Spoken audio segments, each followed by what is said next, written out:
Astaghfirullah. Assalamualaikum warahmatullahi wabarakatuh. Alhamdulillah wassalatu wassalamu ala Rasulillah wa ala alihi wa sahbihi wa mawalah wa la hawla wa la quwata illa billahi wa ba'du.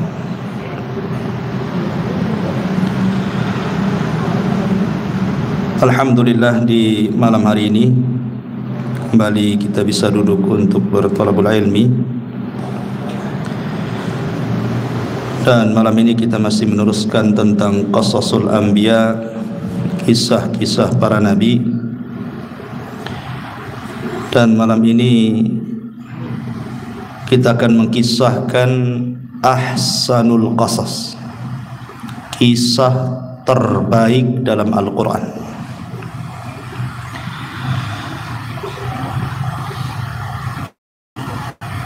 Apa kisah terbaik dalam Al-Quran ini?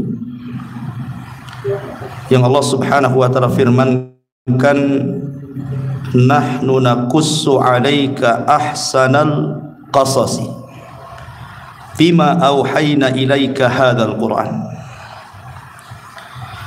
Kami akan menceritakan kepadamu ya Muhammad kisah yang paling baik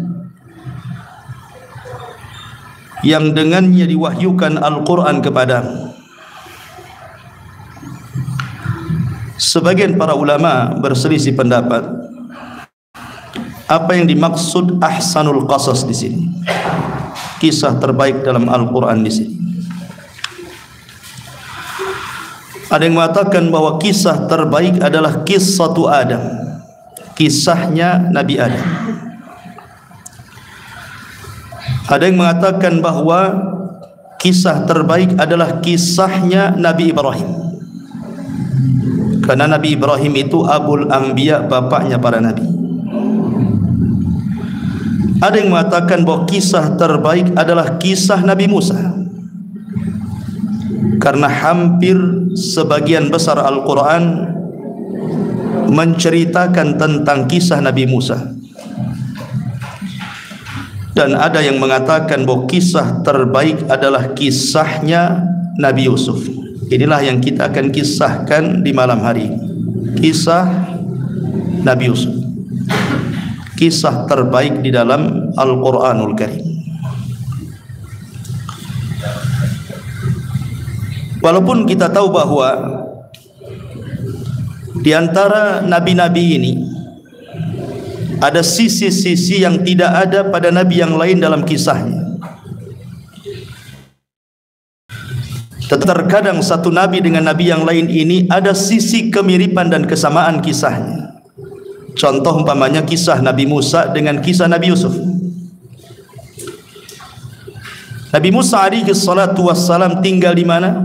Tinggal di istana, istana Fir'aun. Dan Nabi Yusuf juga sama, tinggal di istananya seorang pembesar Mesir yang bernama Al-Aziz.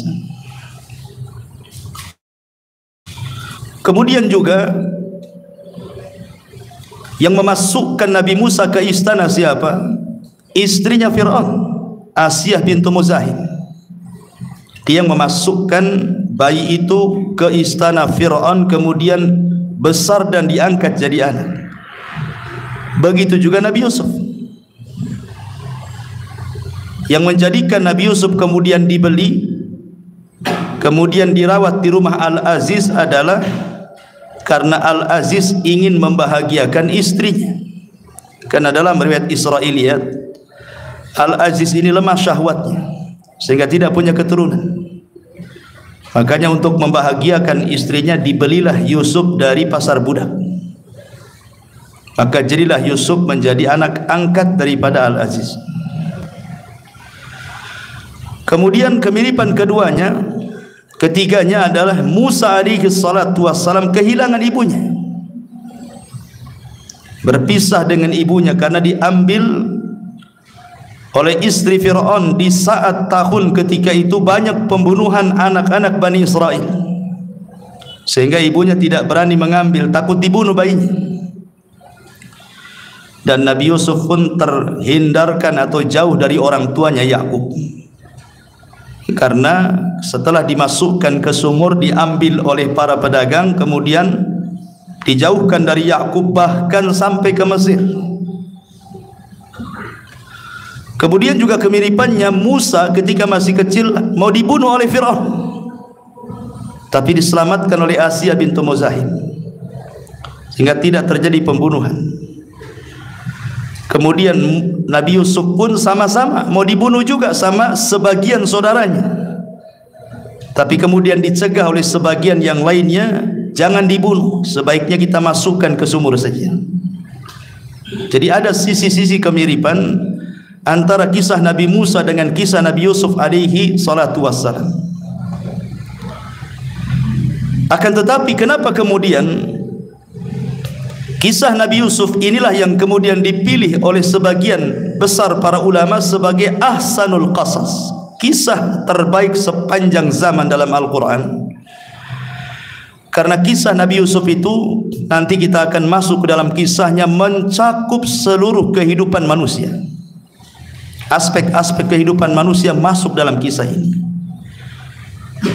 baik bicara terjaganya, tertidurnya, kerajaannya, politiknya, kemudian hasadnya lagi, cerita hujan, cerita perkebunan, cerita penjara, cerita mimpi, macam-macam, cerita ekonomi, semua masuk dalam kisah Nabi Yusuf ini, lengkap dia.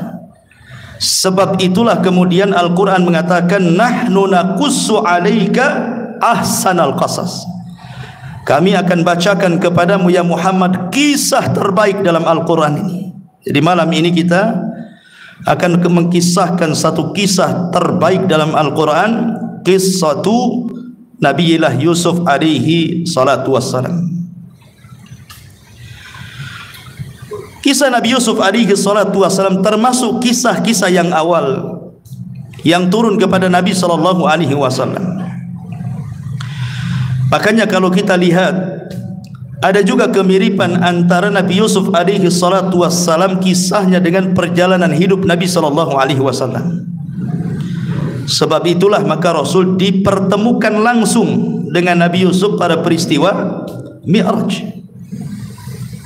Salah satu nabi yang ditemui Rasul dalam peristiwa Mi'raj itu Nabi Yusuf.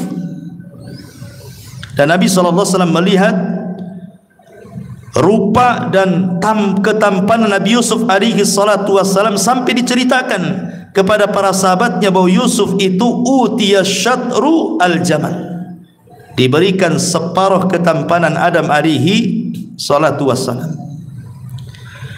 Ada juga yang mengatakan sebagian orang bahwa sebagaimana Yusuf diberikan ketampanan separuh ketampanan Adam, Rasul pun sama sebenarnya, diberikan separuh ketampanan Adam, tetapi bedanya kalau Yusuf memfitnah para wanita, ketampanannya itu memfitnah para wanita. Nanti kita akan ceritakan bagaimana wanita-wanita mengiris-ngiris jari-jari mereka gara-gara melihat ketampanan Yusuf dan mengatakan ma hadza basharan in hadza illa malakun karim, ini bukan orang, ini malaikat katanya. Sehingga tanpa terasa tangan-tangan wanita itu diiris-iris karena khusyuknya melihat ketampanan Yusuf. Karena kalau orang khusyuk itu biasanya melupakan segalanya. Makanya Bilal ketika diazab oleh orang Quraisy, diikat di batu, kemudian disiksa habis-habisan, dan tidak berhenti yang mencambuk Bilal kecuali kelelahan. Sehingga ketika ditanya Bilal ini, bagaimana engkau bisa mampu kemudian merasakan azabnya orang-orang Quraisy itu ya Bilal? Apa kata Bilal? Qarantu mararatal azab bihalawatil iman, karena aku berusaha untuk membandingkan panasnya azab dengan manisnya iman, dan manisnya iman mengalahkan pedihnya azab. Makanya aku tidak pernah merasakan azab itu, aku hanya mengatakan ahadul ahad. Itulah orang khusyuk seperti itu. Dia akan lupa segalanya. Mungkin dalam kehidupan nyata, lihatlah anak kecil di depan PlayStation, khusyuk tu. Dari pagi dia nongkrong depan PlayStation, enggak makan, enggak minum, enggak peduli perihnya badan itu karena khusyuk gitu ya. Coba kalau seandainya khusyuknya anak ketika nonton PlayStation, antum buat solat, apa enggak mantap itu ya. Ma'asyiral muslimin yang dimuliakan Allah Subhanahu wa taala, di antara kemiripannya adalah kenapa Rasul dipertemukan oleh Allah dengan Nabi Yusuf? Apa hikmahnya? Kan para nabi banyak, kenapa mesti Nabi Yusuf yang diletakkan oleh Allah Subhanahu wa taala di langit keberapa? Ketiga ya kalau tidak salah. Para ulama menjawab, sebagaimana Nabi Yusuf dihasadi oleh teman-temannya, oleh kawan-kawannya, oleh saudaranya, oleh saudara-saudara sebapaknya, maka Nabi SAW yang menghasadi dakwahnya pun keluarganya juga. Siapa? Abu Lahab, kaumnya, orang-orang Quraisy yang menghalang-halangi dakwah itu. Makanya kemudian Rasul banyak mengambil pelajaran dari kisah Nabi Yusuf. Salah satunya adalah ketika Fatu Mekah. Ketika Fatu Mekah, Nabi SAW berhasil mengepung Mekah kan, dan orang-orang Quraisy sudah kalah. Mereka tidak bisa apa-apa. Kalau Rasul membunuh mereka bisa saja. Tapi Nabi SAW teringat dengan perkataan Nabi Yusuf ketika memboyong keluarganya, kemudian dia melihat dengan matanya para saudara-saudaranya yang dulu pernah menyiksa dia sehingga memasukkan ke sumur. Apa kata Yusuf? La tasriba alaikumul yaum yaghfirullahu lakum wa huwa arhamur rahimin. Tidak ada celah bagi kalian, ku sudah maafkan kesalahan kalian, karena Allah zat yang maha penyayang di antara hamba-hambanya penyayang. Dan itu yang dilakukan Nabi. Dia memandang bagaimana orang-orang yang dulu menyiksa Bilal, menyiksa Umayyah, menyiksa para sahabatnya, mengusir dirinya, nampak oleh Nabi. Tapi Nabi SAW memaafkan mereka dan mengambil perkataan Nabi Yusuf, la tathriba alaikumul yaum. Kemudian Rasul mengatakan, idhabu fa antumut tulaqa, pergi kalian, kalian sudah kumaafkan. Artinya bahwa kisah-kisah dalam Al-Quran itu bukan hanya sekadar didengarkan dongengnya, tapi banyak ibrah, pelajaran yang kita bisa petik untuk diamalkan dalam kehidupan kita. Baik ma'asyiral muslimin yang dimuliakan Allah Azza wa Jalla, menariknya kisah Nabi Yusuf ini diawali dengan mimpi, tengah kisah pun mimpi, akhir kisah pun mimpi.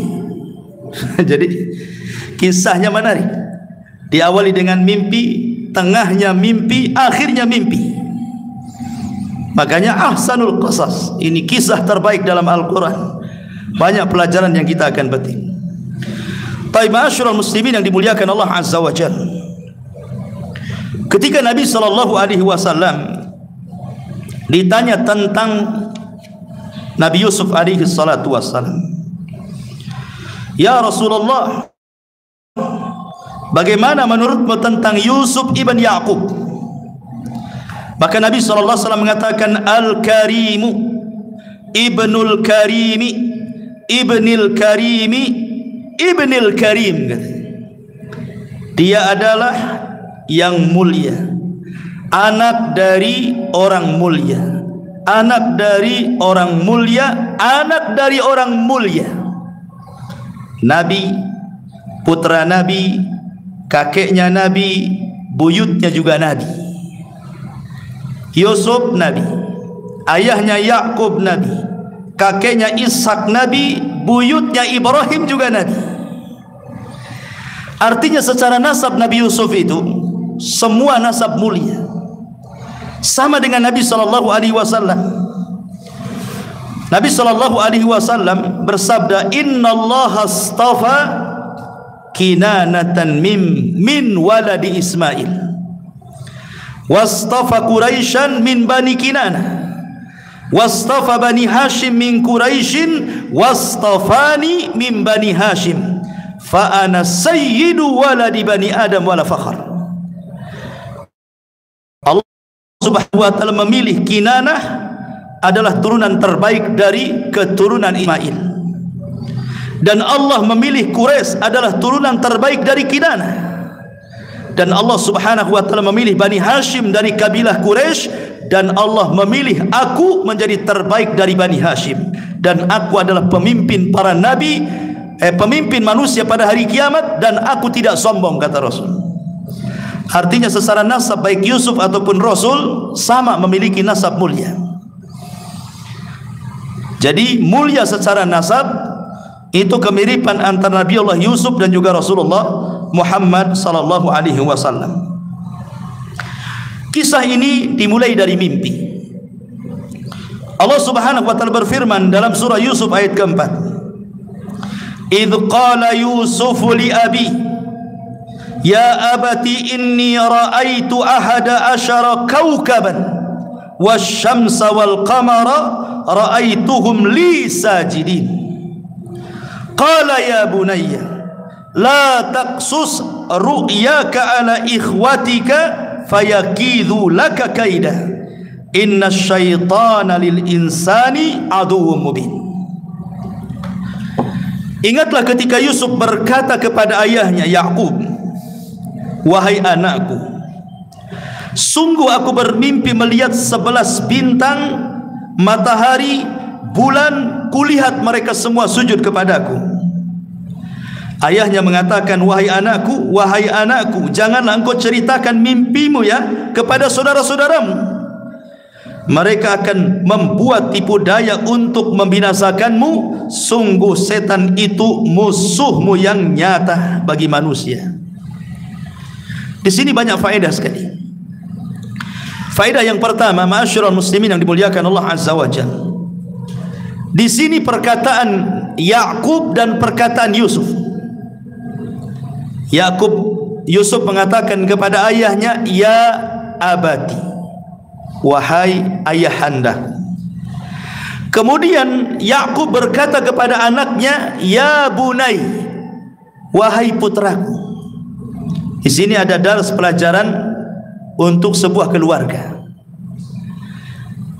Sebaiknya seorang ayah, walaupun dia yang memberi nama anaknya, jangan disebut nama anaknya.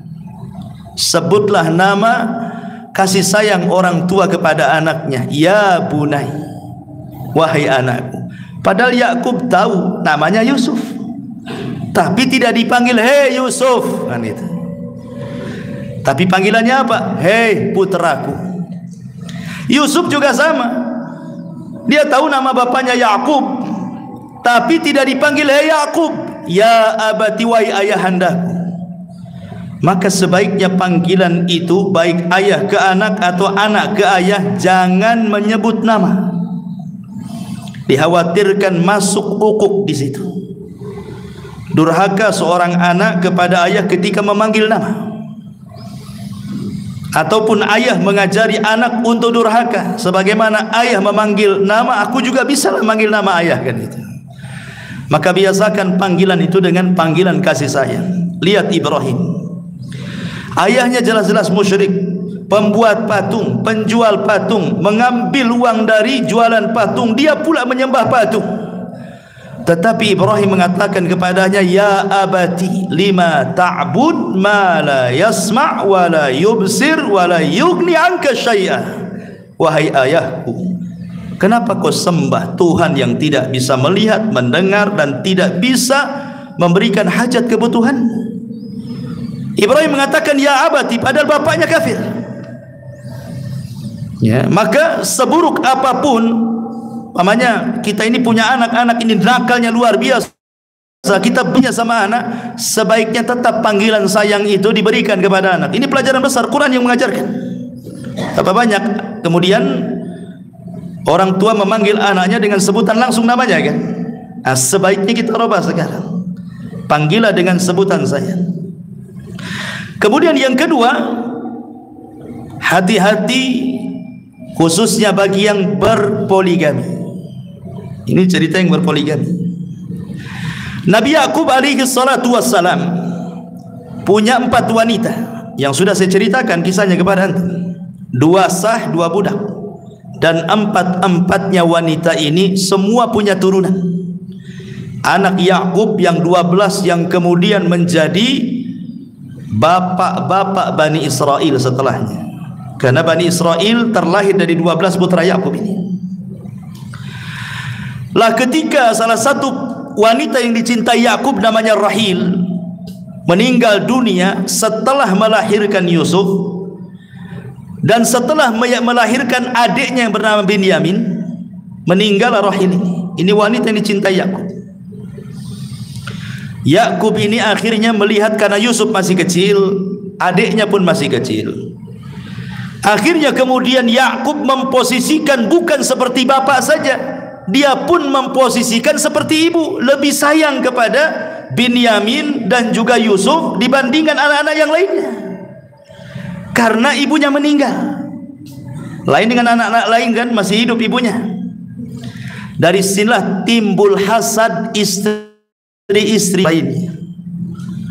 Akhirnya ngomong sama anak-anaknya, lihat kamu yang kakak-kakaknya Yusuf, kamu yang disuruh Yakub ngambil ini kalian pergi, ngambil itu kalian pergi, kalian suruh sini mau saja. Yusuf enak kali di rumah ayahnya. Mulai dihasut sama istrinya, anak-anak. Timbullah hasad anak-anaknya Yakub yang lainnya kepada Yusuf. Kenapa? Karena Yakub melebihi kasih sayangnya kepada Binyamin. Wajar, bukan berarti tidak adil Yakub, karena memang ibunya sudah meninggal.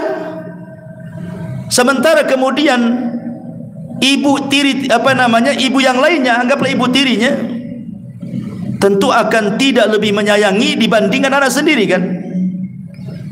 Makanya ada istilah ibu tiri, ya, biasanya bermasalah kan gitu dengan anak tirinya gitu. Makanya Yakub memberikan perhatian. Akhirnya hasad, timbul hasad tuh. Ya. Sebenarnya kasih sayang itu tidak bisa diadilkan. Bagaimanapun yang namanya cinta dalam hati itu tidak bisa diadilkan. Gimana caranya adil dalam kecintaan? Nabi loh tidak adil dalam kecintaan. Cintai Aisyah daripada istri-istri yang lainnya kan. Sampai-sampai kemudian istri-istri yang lainnya mengutus Fatimah dan mengatakan, Fatimah ngomonglah sama ayahmu tuh.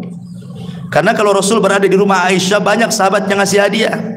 Kalau sedang berada di istri-istri yang lain, tak ada pula orang ngasih hadiah. Cemburu istri-istrinya Nabi. Makanya ngomong sama Fatimah, ngomonglah sama bapakmu tuh, kalau seandainya berada di istri-istri yang lainnya, suruhlah sahabat pun ngasih hadiah sama dia, biar nampak adil gitu kan. Maka dilaporkan oleh Fatimah, istrimu bukan satu wahai abah kan gitu. Kenapa kau lebih mencintai Aisyah dibandingkan yang lainnya?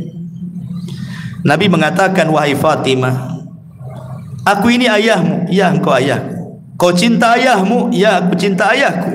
Maka kalau kau cinta ayahmu, cintai juga yang dicintai ayahmu, selesai. Ayahmu hanya cinta Aisyah, mau apa? Akhirnya diam saja Fatimah. Kemudian Rasul berikan alasan, ingin tahu alasannya. Karena di kamar Aisyah inilah Jibril turun dan tidak pernah turun di kamar-kamar yang lainnya. Makanya aku cinta dengan Aisyah. Itu jawabannya. Ya. Artinya Rasul tidak bisa membagi cinta kan? Maka Yakub juga sama membagi kecintaan, karena kalau kita punya anak 10, tidak semuanya kita cintai rata kan? Ada yang nyebelin, ada yang jengkelin, ada yang pintar akhirnya kita suka, ada yang suka sekali karena dia soleh, macam-macam orang itu. Sama anak itu kan beda-beda kan itu. Soal kecintaan tidak bisa diadilkan. Maka Yakub pun sama, tapi ini membuat hasad istri-istrinya, ngomong pula kepada anak-anaknya. Lihat pengaruh istri yang jahat. Pengaruh istri yang jahat itu mudah mempengaruhi segalanya. Antum kalau kebetulan punya istri yang kurang berakhlak, habislah antum. Ya, bang, tetangga sebelah bermasalah. Ya, pertama sudah sabar. Besoknya ngomong lagi, bermasalah bang, sabar. Hasil hari-hari masalahnya apa, ngomong. Biar saya datang ke rumah, kepancing lama-lama. Ya kan. Istri ini kalau terus kasih pengaruh-pengaruh lama-lama kepancing orang tuh. Ya, itulah kalau jelek akhlaknya. Kenapa? Karena istri itu lebih mengikuti perasaan. Kalau antum kan pakai akal, masih lama gitu ngomongnya, berpikirnya itu lama. Kalau istri tidak, perasaan itu jangan disulut. Dia model gas 5 gram dikasih korek tuh langsung meledak. Tuh perasaan tuh seperti itu. Nggak senang sedikit tuh langsung dikemukakan. Itulah perempuan seperti itu. Lah inilah yang kemudian menjadi hasad. Anak-anaknya tertanam hasad, akhirnya mau berbuat jahat sama Yusuf. Dan Yakub tahu. Makanya Yakub mengatakan, la taqsus ru'yaka ala ikhwatik. Tolong ya anakku, jangan ceritakan mimpimu kepada saudaramu. Kenapa? Fayakidu laka kaida. Nanti mereka buat makar kepadamu. Boleh jadi mereka akan membinasakanmu. Inna syaitan lil insani aduwwun. Karena dibalik itu adalah syaitan, dan syaitan musuh yang nyata bagi manusia. Kalimat kaid, tipu daya, kalau datang dari teman yang baik, yang soleh, maka itu sebuah kebaikan. Tipu daya itu kalau dari teman yang baik, yang ikhlas, yang tulus, tipu daya itu membawa kebaikan. Tapi kalau tipu daya itu datang dari orang jahat yang hasad, bahaya, bisa membinasakan. Saya contohkan dua-duanya. Umpamanya kita tahu bahwa teman ini bermasalah, pokoknya masalah akhlaknya, masalah sikapnya. Akhirnya saya dan antum bagaimana caranya memperbaiki dia? Kita buat siasat. Ayolah kita buatlah siasat, supaya dengan siasat kita itu kita kasih pelajaran dia supaya baik gitu maksudnya. Ini tipu daya juga siasat kan. Tapi kan tujuannya memperbaiki dia. Makanya tipu daya itu kalau datang dari teman yang baik, yang ikhlas, itu mendatangkan kebaikan. Tapi kalau seandainya tipu daya itu datang dari orang jahat dan hasad, membahayakan. Inilah yang kemudian kita suruh berlindung dalam Al-Quran. Qul a'udzu birabbil falaq min syarri ma khalaq wa min syarri ghasikin idza waqab wa min syarri naffatsati fil 'uqad wa min syarri hasidin idza hasad. Dari keburukan orang hasad apabila dia hasad. Karena orang hasad kalau sudah buat makar sama antum, habis antum. Makanya Nabi Yakub memberitahu nih Yusuf, jangan sampai mereka tahu, sebab kalau tahu fayakidula kaida, mereka buat makar kepadamu, bisa membinasakan kamu. Ya. Ma'asyiral muslimin yang dimuliakan Allah Azza wa Jalla, ya namanya Yusuf masih anak-anak. Boleh jadi kemudian bercerita, kemudian saudara-saudaranya dengar, makin hasad mereka, sehingga merencanakan untuk mencelakakan Nabi Yusuf alaihi salatu wassalam. Ma'asyiral muslimin yang dimuliakan Allah Subhanahu wa taala. Kemudian Allah Subhanahu wa taala mengatakan, "Idz qalu li Yusuf wa akhuhu ahabbu ila abina minna wa nahnu usbah inna abana la fi dhalalin mubin." Ketika mereka berkata saudara Yusuf itu, selain Benyamin tentunya, sesungguhnya Yusuf dan saudaranya Benyamin lebih dicintai ayah kami daripada kami, padahal kami ini golongan yang kuat. Selama ini kami loh yang membantu ayah. Ayah suruh ini kami lakukan, ayah suruh itu kami lakukan, kami yang bekerja ya. Kok malah sayangnya kepada Yusuf dan Benyamin gitu ya. Sungguh ayah kita ini dalam kesesatan yang nyata. Lihat, kalau kita cerita tentang kelamnya bangsa Yahudi, hitam sejarahnya bangsa Yahudi. Yahudi itu tidak ada sejarah putih, semua hitam. Ya, sejarah Yahudi semua hitam, tidak ada yang putih. Sampai kepada buyut mereka. Siapa? Putra-putra Yakub. Inilah asal muasal orang-orang Yahudi ini. Lihat, terhadap bapaknya sendiri dibilang sesat. Masa Yakub ayahnya dibilang sesat? Ya. Jadi dari ujungnya saja itu sudah seperti itu, apalagi ke pangkalnya, ke bawah kan itu. Sehingga kisah-kisah Yahudi itu nggak ada yang enak loh kita ceritakan, semua gelap gitu ya. Karena dari awal juga sudah seperti itu. Masa bapaknya disesat-sesatkan gitu ya. Mulailah kemudian mereka membuat makar. Apa makarnya? Yang 10 orang ini, uqtulu Yusuf, bunuh saja Yusuf itu. Kemudian ini pendapat satu kelompok dari 10 orang itu. Kelompok yang lain jangan dibunuh. Awit rahuhu ardan, sebaiknya kita lempar saja ke hutan. Nanti kan dimakan serigala juga di sana. Ya, jadi awit ruhuhu ardan yakhlu lakum wajhu abikum wa takunu min ba'di qauman salihin. Bunuhlah Yusuf atau buanglah dia ke sebuah tempat agar perhatian ayah tertumpah kepadamu dan setelah itu kamu menjadi orang-orang yang baik. Subhanallah. Ya. Ini saudara-saudara Yusuf ini merencanakan kejahatan, habis berbuat jahat mau tobat. Ceritanya begitu. Lihat bahasanya kan. Yakhlu lakum wajhu abikum wa takunu min ba'di qauman salihin. Nanti kalau sudah kita berbuat jahat katanya, setelah kamu melakukan kejahatan nanti kita jadi orang baik katanya.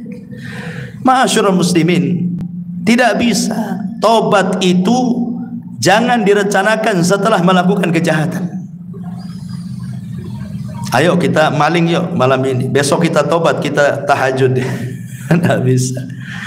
Banyak orang yang berangan-angan ingin tobat, ikhwan, tidak pun kesampaian tobat itu. Ada orang mengatakan, kapan lu tobat? Nunggu haji Ustaz, habis haji tak tobat-tobat. Nunggu umroh, habis pulang umroh pun tak tobat-tobat. Tobat itu hidayah. Orang kalau sudah niat melakukan kejelekan, ini kan niat melakukan kejelekan, kemudian habis itu niat tobat pula kan, seolah itu akhir daripada keburukan mereka. Tidak bisa. Hidayah itu tidak mungkin dicapai dengan seperti itu. Kemudian Allah mengatakan, qala qailuhum minhum la taqtulu Yusuf wa alquhu fi ghayabatil jub yaltaqit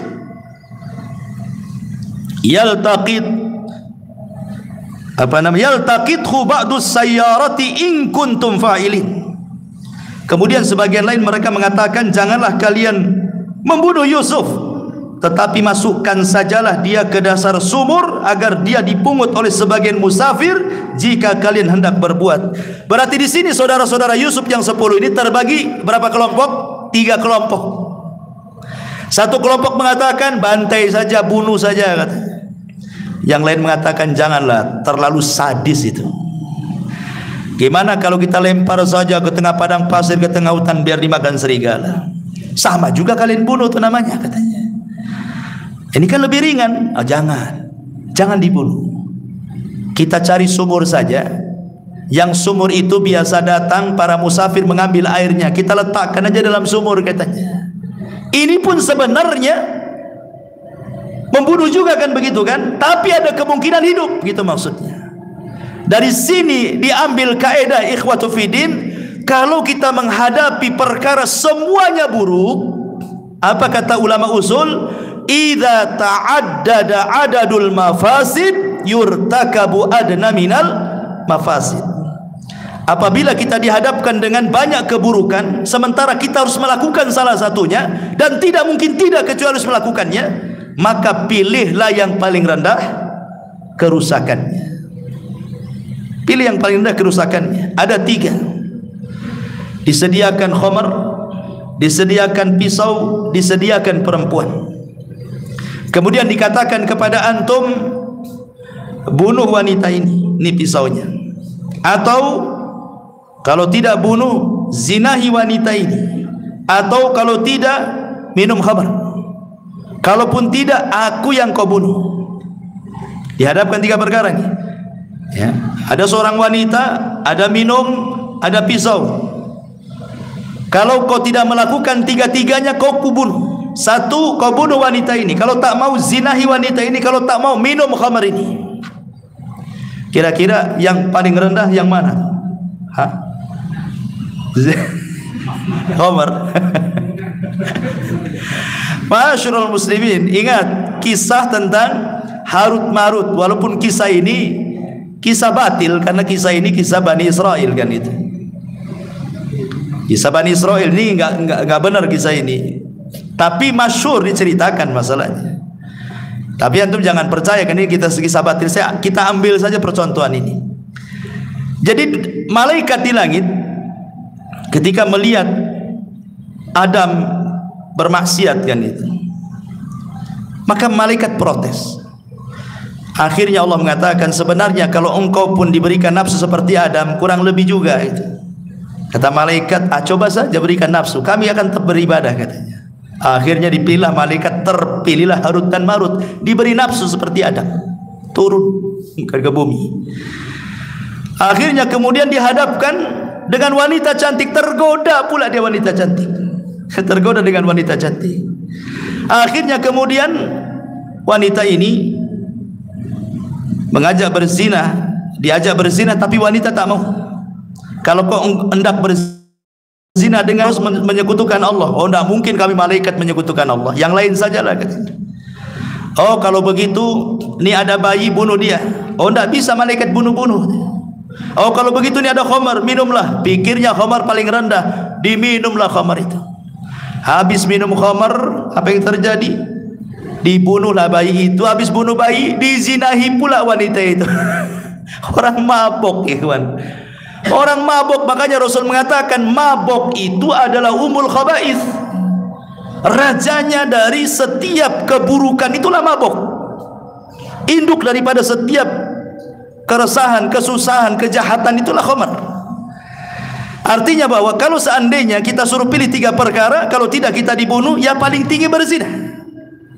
Ya, sebab kalau membunuh menghilangkan nyawa, kalau mabuk nanti berzina dibunuh pula, kan gitu. Artinya kalau kita dihadapi seperti ya, kalau tidak bisa 3-tiganya ya jangan, kan? Kalau bisa menghindari. Ini kan ceritanya kalau engkau tidak melakukan, engkau yang dibunuh masalahnya, kan? Mengancam jiwa nih. Nah, itulah ada kaidah dari kisah ini, bahwa apabila kita dihadapkan dengan 2 perkara madarat, maka ambillah yang paling ringan. Atau dalam kalimat usul itu akhaffu dararaini, ambil yang paling ringan madaratnya. Antum diundang ke acara, ada syiriknya di situ, ada bid'ahnya di situ. Kalau tidak datang tak enak pula. Kata keluarga kamu, kalau tidak datang putuslah silaturahim. Oh, diputus silaturahim. Akhirnya antum pikir, wah harus buat makar nih. Caranya apa? Ya sudahlah, buat alasan. Buat alasan berdusta, dibilang sibuk, padahal dusta. Dusta dosa enggak? Dosa. Hadir di acara syirik dosa, lebih besar dosanya. Ya sudahlah, dusta saja, kan gitu ya. Itu namanya mengambil yang paling ringan, kan itu. Supaya tidak terputus silaturahimnya, tapi juga menghindar dari dosa yang lebih besar, gitu maksudnya. Lah itu sama dengan kalimat akhafu dhararain, mengambil yang lebih ringan madaratnya. Kembali ke kisah. Kemudian ketika betul-betul Nabi Yusuf alaihi salatu wassalam sudah direncanakan tuh, mulailah mereka minta izin kepada ayahnya dan mengatakan, ya abana malaka la ta'manna ala Yusuf wa inna lahu lanasihun. Wahai ayahku, Yusuf kan dah lama sama kamu, kasihlah main-main sama kami, katanya. Wahai ayahku, sesungguhnya kamu harus percaya kepada kami, kami akan menjadi pengaman bagi Nabi Yusuf, katanya. Dan bagi Yusuf, padahal sesungguhnya kami adalah orang-orang yang menginginkan kebaikan. Kami ini nasihin, orang yang memberikan nasihat. Lihat iblis ketika memberikan waswas kepada Adam, kurang lebih juga nih di sini. Iblis mengatakan kepada Adam apa? Wa inna lanasihun, kami adalah pemberi nasihat. Sebenarnya kalau kau makan buah itu, wahai Adam, Allah itu nanti jadikan kau malaikat atau kau kekal di sorga. Kata iblis tuh, sok pemberi nasihat. Saudara-saudara Nabi Yusuf juga sama tuh. Makanya hati-hati kalau ada orang hasad datang kepada anda memberikan nasihat, jangan didengar nasihatnya. Hakikatnya nasihat orang hasad itu menjerumuskan anda. Kalau ada orang hasad pura-pura memberikan nasihat, jangan didengar nasihatnya. Karena orang hasad itu tidak ada yang baik, ikhwan. Dia sedang cari makar. Ya. Lihat iblis kan, hasad kepada Adam, nasihati, malah menjerumuskan Adam, diusir pula dari sorga. Sama juga di sini. Seolah-olah pemberi nasihat di hadapan bapaknya, padahal ingin membunuh Nabi Yusuf ceritanya. Tapi kemudian mereka meyakinkan, kalah pula Nabi Yakub. Ya sudahlah, tapi hati-hati, jaga Yusuf dan Benyamin. Akhirnya dibawalah Yusuf.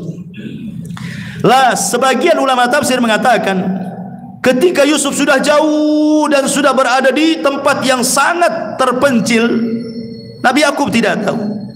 Dialog tadi itu, yang 3 pendapat itu betul-betul diperdengarkan kepada Yusuf.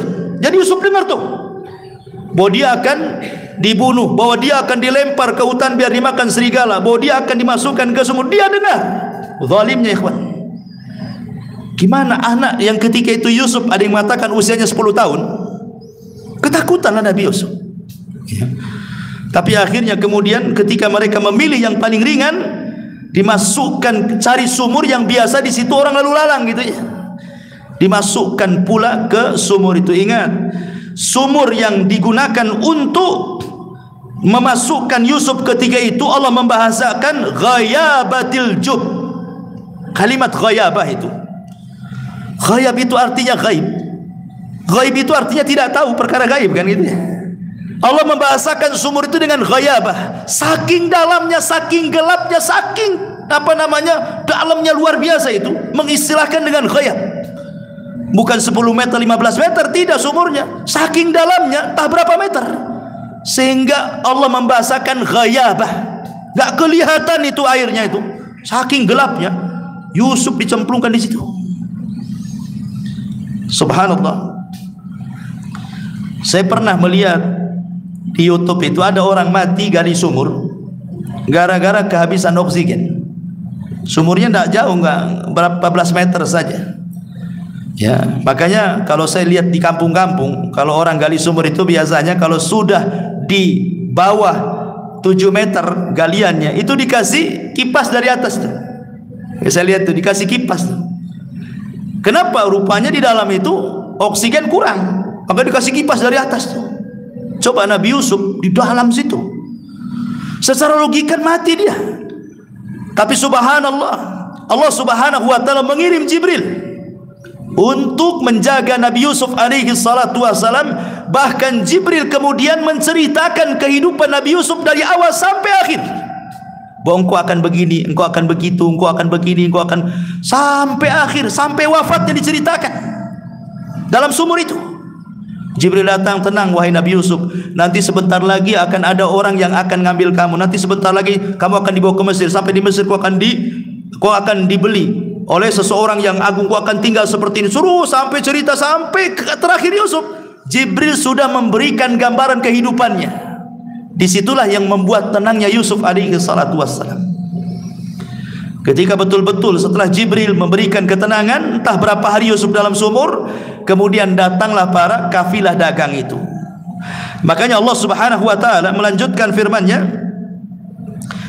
wa ja'at sayyaratun fa arsalu waridahum fa adla dalwa qala ya bushra hadha gulam wa asarruhu bida'atan wallahu alimun bima ya'malun. Saya singkat-singkat saja ceritanya, sebab kalau kita rinci gitu ya, kemudian saudaranya pulang bawa baju penuh dengan lumuran darah dari kambing, kemudian dibilang darahnya Yusuf, bohong mereka kan, nanti terlalu lama kisahnya. Kita ambil kisah-kisah yang menariknya saja.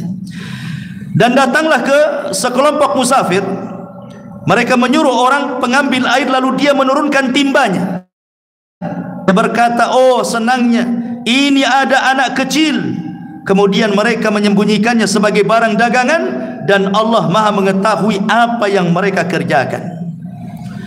Akhirnya kemudian Yusuf, bayangkan jahatnya orang-orang Arab ini ya, mereka menjadikan orang merdeka jadi budak.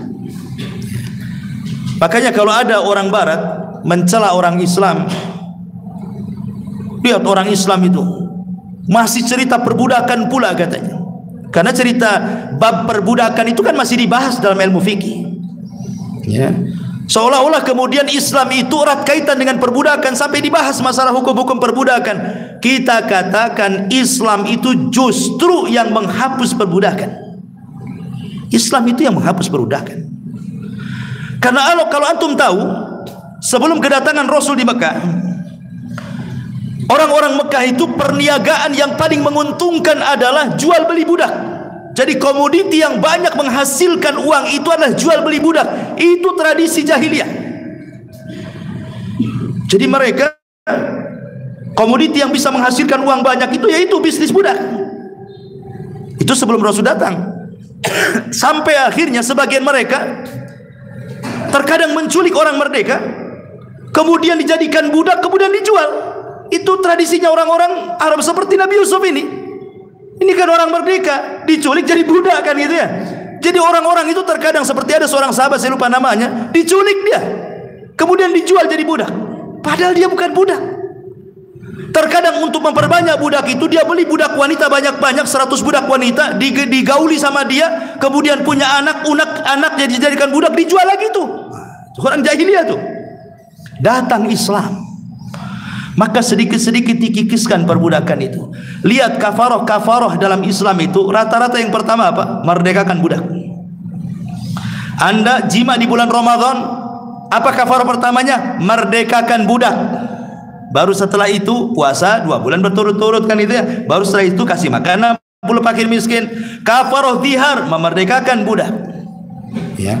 Kemudian Nabi SAW kalau mencontohkan pahala yang besar selalu dicontohkan dengan memerdekakan budak. Siapa yang mematahkan jimat di gelang jimat di tangan seseorang, maka pahalanya sama dengan memerdekakan budak, kata Rasul. Selalu. Ya, menunjukkan bahwa Islam itu justru menghapuskan perbudakan. Tidak benar kalau umpamanya Islam itu justru mengagung-agungkan perbudakan, tidak ada. Kemudian yang kedua, sekalipun Islam membahas perbudakan, jangan antum kira perbudakan itu seperti yang dilakukan oleh orang-orang barat seperti Romusa, enggak. Justru budak dalam Islam itu dianggap keluarga. Dianggap keluarga. Bahkan antum tahu ulama yang namanya, siapa namanya? Atha bin Abi Rabah. Afwan, bukan. Qatadah ibn Di'amah. Qatadah ibn Di'amah namanya. Kalau antum baca kitab tafsir Ibnu Katsir, Tabari, macam-macam lah, selalu dikatakan berkata Imam Qatadah, berkata Imam Qatadah. Antum tahu Imam Qatadah? Dulunya budak. Ketika dimerdekakan, tuannya menangis, dia tidak mau. Alasannya apa? Sebab ada sebagian budak itu kalau dibebaskan, dia tidak bisa cari uang di luar. Dia tidak bisa cari kerjaan, mungkin karena dia sakit, dia cacat, dia apa, sehingga dia perlu ada orang yang memberinya. Lah, itulah yang terjadi dengan Qatadah. Qatadah ini dia cacat, kakinya pincang, tangannya stroke, matanya buta. Sama majikannya dimerdekakan, nangis dia ke ibunya. Kata ibunya juga budak. Kata ibunya, kalau engkau ingin jadi mulia, sebaiknya kau tinggal di masjid. Ketika itu masjid itu penuh dengan ulama. Jadi Qatadah tinggal di masjid itu. Bayangkan dia buta, tangannya tidak bisa digerakkan. Ya, jadi dia thalabul ilminya dengan tidak bisa menulis, dia hanya bisa baca saja, mendengar saja. Jadi setiap fatwa para ulama didengar, dihafal, didengar, dihafal. Akhirnya ketika mati semua ulama satu masjid itu, satu dunia mencari Qatadah, minta fatwanya. Dia dulunya budak tuh. Jadi demikian Islam itu memuliakan budak. Makanya sebelum wafat saja, apa nasihat Rasul? As-salatu wa ma malakat aimanukum. Jaga solat, jaga hamba sahaya kalian. Sampai begitu Rasul. Sebelum wafat loh sempat meminta supaya dijaga hamba sahaya itu. Lihat orang-orang ini menjadikan Nabi Yusuf orang merdeka, dijual pula. Tetapi ketika sampai di Mesir, masuk dalam pasar budak, rupanya datanglah siapa? Imra'atu Aziz, suaminya Aziz dan juga istrinya, yang ketika itu kebetulan tidak punya anak, ingin mencari anak-anak budak untuk dijadikan anak gitu ya. Subhanallah, Nabi Yusuf ini padahal ganteng, lucu, dijual murah pula. Makanya Allah mengatakan, wa syarauhu bi thamanin bakhsin darahima ma'dudah wa kanu fihi minaz zahidin. Dan mereka menjual Yusuf dengan harga rendah, murah, yaitu beberapa dirham saja, bukan dinar, dirham, lebih rendah dibandingkan dinar. Sebab mereka tidak tertarik kepada Yusuf. Itu kan mereka nemu saja, yang penting dijual lah kan itu. Tiba-tiba kemudian setelah dijual kepada Imra'atu Aziz, maka Yusuf pun kemudian dibawa ke istana. Subhanallah. Ketika kemudian betul-betul dibeli, rupanya istrinya Aziz suka dengan Nabi Yusuf. Ya, maksudnya suka dan memuliakan Nabi Yusuf. Itu Nabi Yusuf ketika awal dibeli itu usianya 10 tahun. Bahkan dikatakan oleh suaminya, akrimi maswah, tolong muliakan anak ini. Makanya Yusuf akhirnya dimuliakan dalam keluarga itu, sampai dibuatkan kamar paling atas sendiri, dikasih peralatan semua, pokok betul-betul dijadikan anak angkat dalam sebuah istana. Di sini ada kaidah ikhwan. Apa kaidahnya? Allah mengatakan wa asa an takrahu syai'an wa huwa khairu lakum. Ingat, terkadang sesuatu yang kan banyak tuh perkara-perkara yang kita tidak suka, seperti musibah. Siapa yang suka musibah coba? Enggak ada orang yang suka musibah. Rupanya musibah itulah yang merubah kehidupan kita kan. Betapa banyak orang yang tobat setelah musibah, orang sadar setelah musibah. Berapa banyak orang yang masuk penjara keluar hafal Quran. Rupanya ada perkara-perkara yang kita benci, itu pula kebaikan bagi kita. Maka Yusuf pun kemudian besar di istana Aziz. Masalahnya kemudian Nabi Yusuf itu kan besar, makin besar nampaklah ketampanannya, nampaklah akhlaknya, kelembutannya. Tertarik pula lah istrinya Aziz ini kepada Yusuf. Ada yang mengatakan namanya Zulaiha. Zulaiha ini tertarik kepada Nabi Yusuf. Kenapa tertarik? Dalam kisah Israiliyat, karena suaminya Al-Aziz itu disebutkan Inin. Tahu Inin? Bahasa Arabnya Inin, bahasa kitanya impoten. Bahasa Arabnya Inin gitu. Jadi syahwatnya hilang. Macam mana dia melampiaskan syahwatnya kan? Sebab itulah dia tertarik dengan Nabi Yusuf. Sudah suaminya enggak memuaskan dia, Yusuf pula ganteng pula kan gitu. Gimana lagi enggak tertarik? Ya. Kemudian berada di rumahnya. Disinilah terjadi makar. Terjadi kisah rawadathu wa rawadathu allati huwa fi baitiha an nafsi wa ghulqatil abwab wa qalat haylat haytalak qala ma'adallah innahu rabbi ahsana mathwaya innahu la yuflihu dhalimun. Dan perempuan yang dia Yusuf tinggal di rumahnya menggoda dirinya, dan dia menutup pintu-pintu lalu berkata, kemarilah mendekat kepadaku. Yusuf berkata, aku berlindung kepada Allah, sungguh Tuanku telah memperlakukan aku dengan baik. Sesungguhnya orang yang zalim itu tidak akan beruntung. Kemudian walaqad hammat bihi wa hamma biha.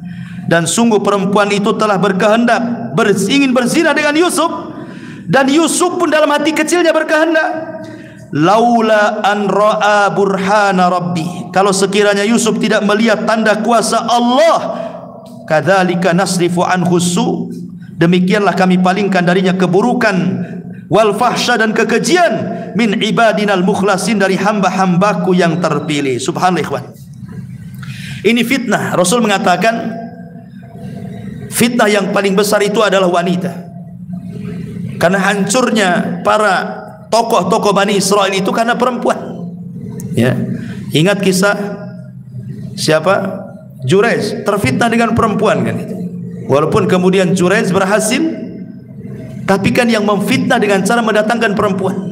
Dan banyak lagi kisah-kisah Bani Israel dan umat kita juga banyak yang kemudian terfitnah dengan perempuan. Kisahnya begini. Jadi Nabi Yusuf ini sudah besar, Zulaiha tertarik, karena tertariknya dia ingin ngajak zina. Semua sudah ditutup, ya. Tidak ada satupun jendela, tidak ada satupun pintu yang terbuka. Kemudian ada yang mengatakan Zulaiha itu sudah membuka auratnya, kemudian mengajak berzina Nabi Yusuf. Logika ikhwan, Nabi Yusuf ini masih muda, artinya syahwatnya masih kencang. Yang kedua, Nabi Yusuf seorang musafir. Walaupun dia buat jahat, nggak tahu tuh orang kampung dia. Nabi Yusuf jauh dari keluarganya. Kalaupun dia berbuat jahat, tidak tahu keluarganya. Nabi Yusuf dihadapkan dengan wanita cantik. Nabi Yusuf tidak minta, wanita itu yang minta. Dia berada di lingkungan yang ditutup semuanya, tidak ada orang yang tahu. Kalau antum di posisi Nabi Yusuf, nggak perlu cerita rame-rame, selesailah antum. Bukan perempuan itu yang minta, antum yang minta. Kenapa? Karena memang namanya fitrah laki-laki suka dengan perempuan kan. Nabi Yusuf saja dikatakan wahammat bihi, dalam hatinya itu ada kepengen manusiawi, ya. Tetapi Allah katakan laula an ra'a burhana rabbi. Apa maksud burhan di sini? Kalaulah bukan Allah menampakkan kekuasaannya, tentu Yusuf terjerumus kepada perbuatan yang buruk lagi keji itu. Ada yang mengatakan Bahwa Yusuf dalam hatinya ketika punya keinginan tiba-tiba ingat Allah, nggak jadi dia. Makanya dalam Islam Nabi SAW mengatakan 7 orang yang akan mendapatkan naungan arsy di hari yang tidak ada naungan kecuali dengan arsy. Apa kata Rasul salah satunya? Wa rajulun da'athu imra'atun dzata mansabin wa jamalin faqala inni akhafullah. Seorang laki-laki yang diajak berzina oleh wanita yang cantik penuh dengan kehormatan dan kemuliaan, tapi dia menolak dan mengatakan tidak, aku takut kepada Allah. Jadi Nabi Yusuf teringat Allah, nggak jadi. Ini satu pendapat. Pendapat yang lain, Nabi Yusuf melihat patung yang suka disembah Bani Israel, orang-orang Mesir. Jadi ketika dilihat patung, malu dia dengan patung. Dia ambil kain ditutupi patungnya, kemudian dia menghindar dari Zulaikha. Maknanya apa? Dalam hati Nabi Yusuf, patung ini tidak bicara, tidak bisa melihat, tidak bisa mendengar, tapi Yusuf malu. Kalau patung itu melihatnya, maka ditutup. Kalau kemudian dia malu dengan patung itu, bagaimana dengan Allah, Rob yang disembahnya? Makanya dia pergi meninggalkan Zulaikha, mencari tempat keluar dari ruangan itu. Ada yang mengatakan maksudnya Burhan di sini, dia teringat ayahnya Yakub, ya, sehingga tidak jadi, tidak mau. Tapi pendapat yang kuat, dia teringat dengan perkataan Jibril ketika dalam sumur, bahwa engkau akan digoda oleh seorang wanita, maka jagalah kehormatan. Ingat perkataan Jibril, dia akhirnya tidak mau. Ya, dan ini yang paling athar, wallahu a'lam. Ketika dia lari ke pintu, masya Allah, Allah takdirkan yang pegang kunci kan cuma 2, Zulaikha dan suaminya. Ketika dia lari ke pintu, ditarik sama Zulaikha, pakaian Yusuf ini robeklah sampai ke bawah di belakangnya. Kemudian bertepatan itu terbuka pula pintunya, rupanya ada suaminya Al-Aziz. Kaget nggak kepalang suaminya, ya. Ada apa ini, ribut-ribut kan itu. Kemudian Zulaikha mulai memfitnah Nabi Yusuf. Qala wa qaddat qamisahu min duburin wa alfaya sayyidaha ladal bab qalat ma jazaa'u man arada bi ahlika su'an illa an yusjana wa adabun alim. Lihat, istrinya Zulaikha mengatakan kepada suaminya ketika nampak di pintu, "Bang," mungkin bahasa saya, "Bang, dia sudah melecehkan saya. Kira-kira balasan seorang budak yang melecehkan tuannya apa kalau kecuali penjara?" Jadi dia yang ngomong dulu sama suaminya. Padahal dia yang hendak mengajak berzina Yusuf, ketika datang suaminya cari alasan tuh, "Bang, dia kurang ajar sama saya, Bang, penjarakan saja," kan gitu maksudnya, biar nggak ketahuan borok. Maka Yusuf berusaha untuk berdalil. Qala hiya rawadatni an nafsi wa syahida syahidun min ahli in kana qamisuhu quddat min kubulin fasadaqat wa huwa minal kadhibin wa in kana qamisuhu quddat min duburin fakadzabat wa huwa minas sadiqin. Kata Nabi Yusuf, ya, dia yang awal menggoda saya, bukan saya. Dia awal. Lah ketika itu ada jariyah, ada budak bawa bayi. Bayi belum bisa bicara, bayi. Nabi Yusuf entah kemudian mengatakan, "Ini saksinya." Ditunjuk sama bayi, "Ini saksinya," katanya. Subhanallah, Allah buat keajaiban, bayi itu bisa bicara. Apa bicaranya? Kata bayi ini, "Lihat qara'in." Dan ini kalau antum membahas hadis al-bayyi wal yaminu ala man angkar, bahwa bukti itu harus didatangkan kepada penuduh dan sumpah itu diberikan kepada yang tertuduh, ya. Salah satu bukti itu macam-macam kan, bisa mendatangkan saksi, bisa pengakuan gitu ya, bisa mendatangkan barang bukti, atau dalam bentuk qarinah, dalam bentuk perkara-perkara yang lain yang menunjukkan bahwa dia itu memang benar. Salah satunya kisah Nabi Yusuf ini. Salah satu bukti tidak bersalahnya Yusuf ada dalam kisah ini. Bayi itu bicara. Sekarang lihat saja, kalau yang robek depan sini pakaian Yusuf dari depan, berarti Yusuf yang dusta, wanita itu yang benar. Tapi kalau yang robek belakang, berarti Yusuf yang benar, wanita itu yang berdusta. Dari situ Al-Aziz paham, sebenarnya Al-Aziz paham ini ulah istrinya. Karena memang selama ini juga Aziz paham dia sendiri tidak bisa memuaskan istrinya kan. Jadi wajarlah kalau istrinya suka dengan budaknya itu. Ya. Makanya subhanallah, lihat nasihatnya Al-Aziz suaminya Zulaiha ini. Kata suaminya, Yusuf, a'rid an hadha wastaghfir li dzambik innaka kunti minal khatiin. Wahai Yusuf, untuk engkau nyingkir kau, jangan dekat-dekat lagi dengan istriku ya.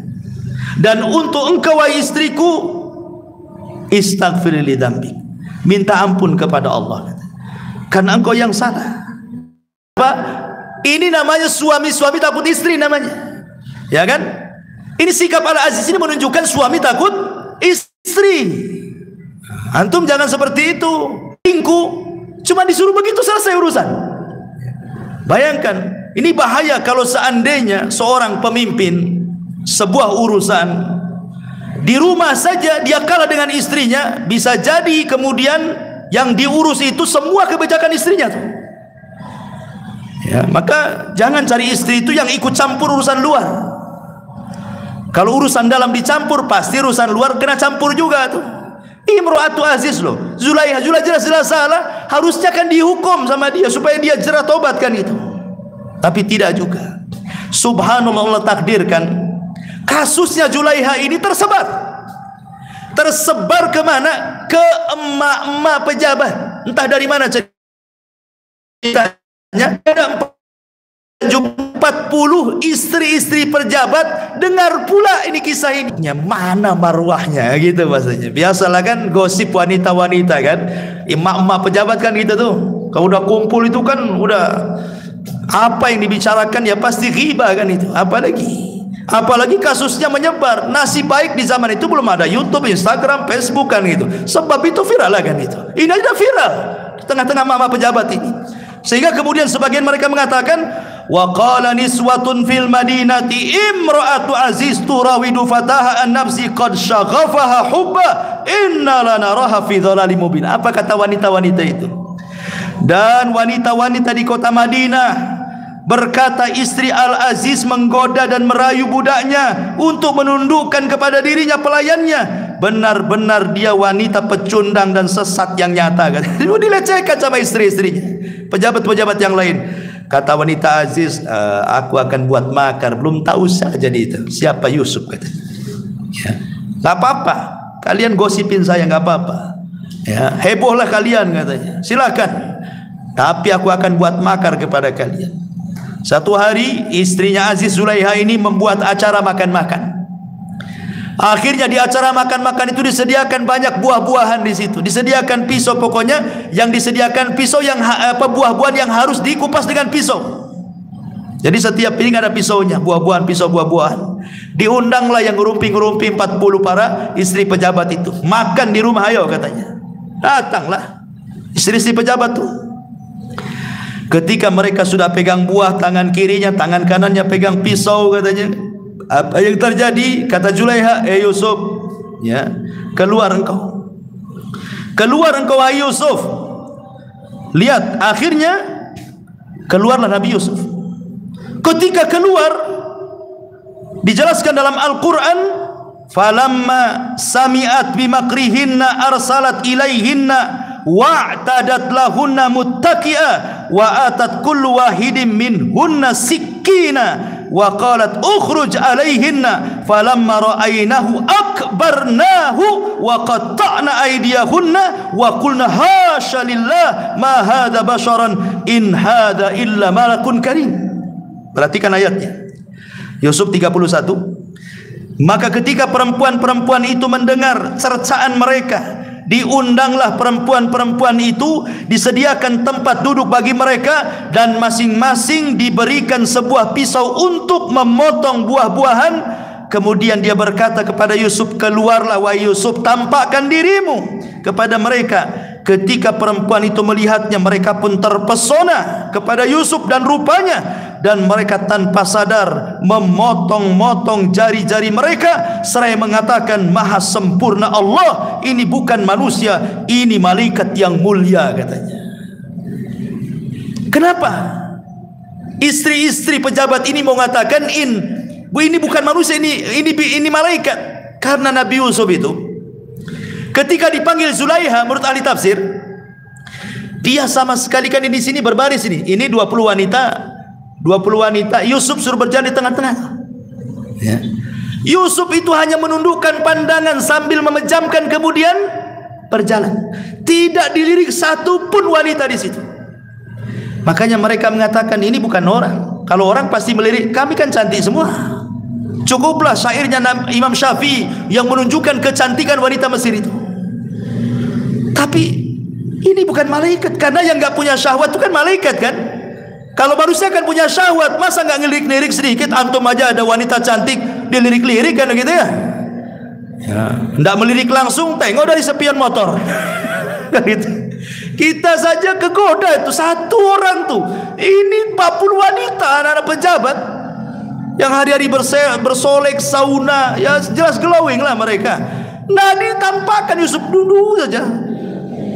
Ini bukan orang, ini malaikat.